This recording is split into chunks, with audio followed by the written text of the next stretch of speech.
guys, and welcome back. I'm Rachel O'Leary, and as you can see, I am in the fish room. Now this is only the second time I've been down here in the past month, but I'm taking this holiday, it's actually Monday, to come down here with my husband and just sort of see how things are going.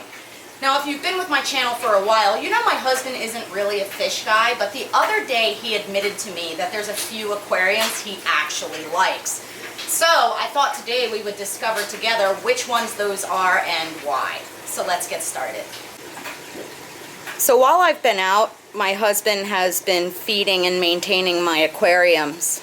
Mainly feeding them. We set up a schedule and he drew out some charts as to what to feed and how much to everybody, so that since they're not getting their regular maintenance, things wouldn't totally self-destruct down here. It has been a month at this point, and there's quite a few aquariums that really need some maintenance at this point, but because of the light feeding, nothing's critical and we haven't had any losses other than the background on the big boy's tank falling down. I'm going to need to come up with a better solution. As I mentioned, Chris actually found a few aquariums that he really enjoys, and I'm excited to learn which ones they are. You know, stereotypically, I would expect him to obviously like the bigger fish or the ones that are a little showier, like the shell dwellers. So it'll be interesting to see which ones he actually gravitates towards. My husband, Chris, and he is not a fish guy, as you guys know. However, he's a very good husband. So he's been maintaining the aquariums for me. And Chris, can you tell me which one you've discovered you liked and why? I like this tank. I like it because, you gotta zoom in. These little guys, they're vicious. They're killers. Those are head and tail light tetras? No, they're black-tailed killers. Check them out. They are not afraid of me at all. They remind me of me. If my wife were to serve something that looked like this that she made for dinner out of a bucket with her hand, I'd still be pushing her out of the way to get a bite. So as you can see, the head and tail light tetras are obviously very outgoing, albeit not very flashy. And it's one of the reasons that I really like this fish, and it is actually surprising the crap out of me that they're one of his favorites. Just because most non-fish people generally gravitate towards brighter colors, and these guys are very subtle. And then there's these big ones in here. I don't know what they are, but they're the same way. They could care less about my hand. They just want to eat.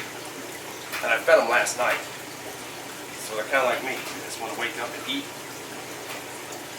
Those are Leatacara dorsigera, or the smiling acara. And again, they're a very subtly colored fish, sort of a fish geek's fish, and not generally widely popular. So my husband has very elevated tastes. What else is cool? I'm not supposed to put all this food in here. But look, man, don't dive bomb it. It's a fishy mukbang. And they all seem to get along. She probably doesn't like this, but I've been picking them up too. Oh, jeez. Look, you can pick them up right out of the water. And then you set them down there like, oh, food again. Food. It's generally not recommended to take fish out of water. Which other aquariums have you found that you liked? I like this guy more and more. I've been trying to feed him by hand. Which is ironic, since I originally got that fish in order to try and entice you to the dark side of the fish hobby, and you had zero interest in him, and he had zero interest in you. He's probably fooled because I fed him a lot last night. Yeah, I saw that by the excess food in the aquarium this morning. Captain Cranky Pants will be getting a water change today. Oh. He is sort of tempting to overfeed, though, because he's so interactive. He eats it all. Then whiskey comes up. I gotta feed him over here. Then whiskey comes up. Gotta drop it over here real quick because he'll dive bomb and try and get whiskey's food. Can you turn the light on that aquarium? There we go. Now we can see him. You can see how many tannins are in that aquarium from all that wood. Captain seems to have stopped going on a seek and destroy mission to batter himself against it, which is lucky since I've been out for the past month and haven't been able to pay close attention. Still full. But you can see he has his happy colors on, so he's not being grumpy, he's just not interested. And this guy,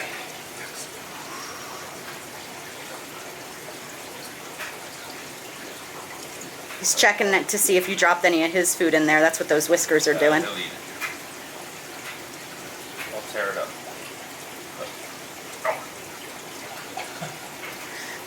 Are there any other aquariums that you found yourself particularly drawn to?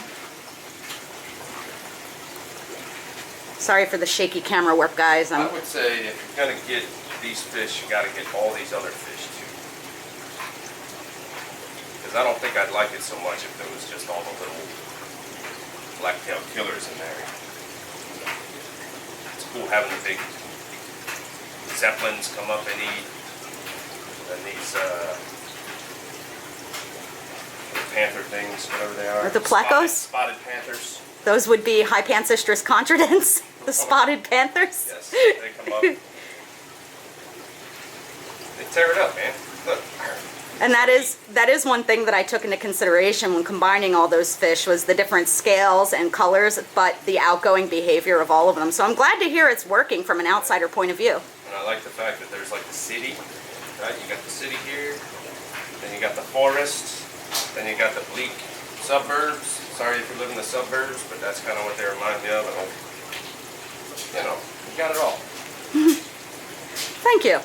Any other ones that you have found yourself particularly drawn to? This one's all right, but there's not enough fish in here. The retirement community. Which fish do you like in there? I like those red ones. The Odessa barbs. Yeah, that one. They're all skittish. Yeah, even I don't know if they're the same fish. No, the bright red ones are cherry barbs, and the red and silver ones are Odessa barbs. It's neat to watch, but they're too skittish. Watch. Ah!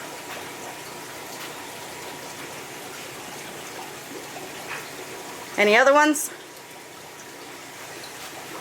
Gotta get up. Oh, I gotta get up. This is the 220-gallon modified Asian Hill Stream Aquarium. Or yeah, 150, not 220. What do you like about this one? Same thing. There's all the big mix.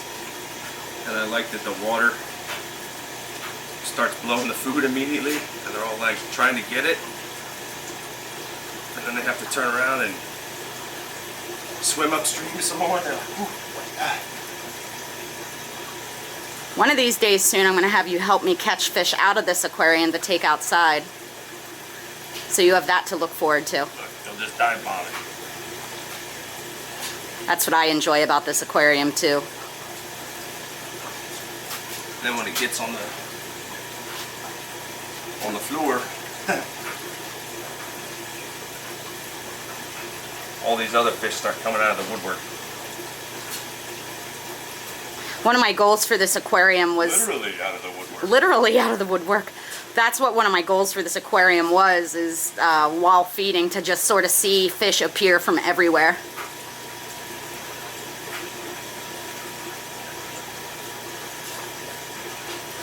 It actually looks quite a bit better than I was anticipating. I was a little bit worried about being out for this aquarium.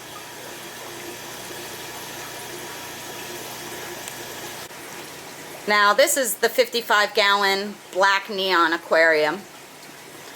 What do you think about that one, Chris?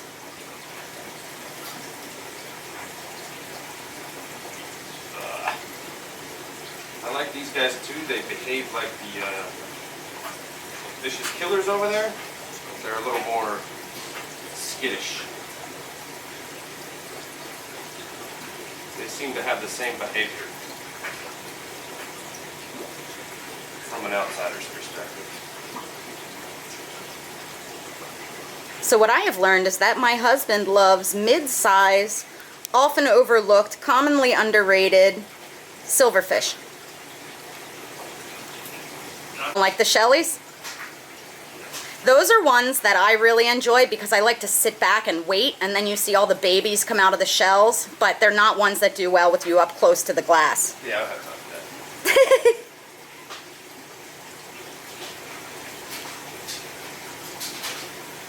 So how's it been maintaining the fish room?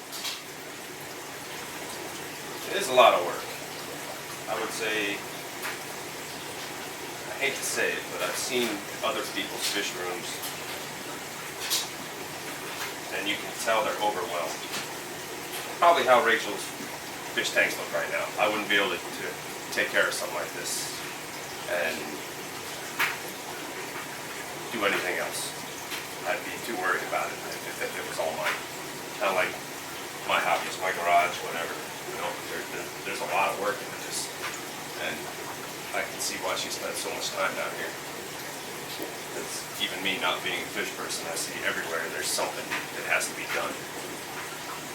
And I don't want to mess it up. She just told me to feed them, let her know if anything's wrong, and that's what I've been doing. But that duckweed, don't have duckweed. It's horrible shit. That's fine. It's horrible. I hate duckweed already. I don't like putting my hands in it. It sticks all over you. You feel like an idiot. And then I know from her that if I put my hand in another tank, it's going to get in another tank. It's terrible. And there's stuff that I would have done differently for her if we were to have the opportunity to break this down. It was all kind of built as we went. And obviously the air system isn't the way I would like it, but it's not my fish room. The racks I would have powder coated. They're starting to show their age a little bit. And I would say, I hate doing this. There's some neat fish in here. With me having one eye, I can't really see them that well. And to get down here and try and peek in, I would say if you're going to build a rack, start it here. Unless you're just breeding fish and you don't really care about looking at them too much or something, I don't know. But You are pointing out all the things that I want to change about this fish room. it seems like a pain in the ass to get down on your hands and knees to... Well, and especially with how bad my knee's been for so many years, those bottom ones are just brutal. So you are actually, the air system and the height of those tanks are two of the major things that I would like your help with in the near future to address down here. And the electric is I think the electric's a fine. little shoddy. But we just kept adding on as we went around. But, The big boys seem to want your attention. dude, the other thing I would do is get one of those old school library rolling ladder things. You know, like what you want in your if you ever hit it big and you have a library or an office, you can ride the ladder across your business. I like the rolling ladder I have. It's way nicer than that little step stool. Well, I'd like it hooked to the ceiling on a track. Oh. So you can just, and you can cast yourself along. Imagine all the jumping fish that would occur from that. Feed. Then you're done, you park it in the corner, and you don't have to hump a step stool around. That's kind of a pain in the butt. Well, I really appreciate you taking care of everything for me. So thank you for that. And I'm very pleasantly surprised to learn that you actually like some of the fish. Maybe we'll turn you into a fish guy yet. This is disgusting. One more thing. I have a pretty gross wound on my finger. Oh, God. I'm afraid. And these fish want to eat it. Oh, I was Chris. sticking the thing on there, they come up and they want to eat it, which is, they're killers. You're lucky these fish aren't like this big. Well, they are in the same family as piranha. You'd be done. Anyway, I hope you guys have enjoyed learning what fish actually ended up appealing to my husband and seeing a quick glimpse into how the fish room's doing. I'm hoping within the next week or so we'll get down here to do a bunch more work together. All in all, I am pleasantly surprised to see that there is no major disaster or problems down here, and I can't thank Chris enough for taking care of it for me. As always, make sure you guys are subscribed so you don't miss any of my upcoming videos, and let me know below if you have any comments, suggestions, or questions.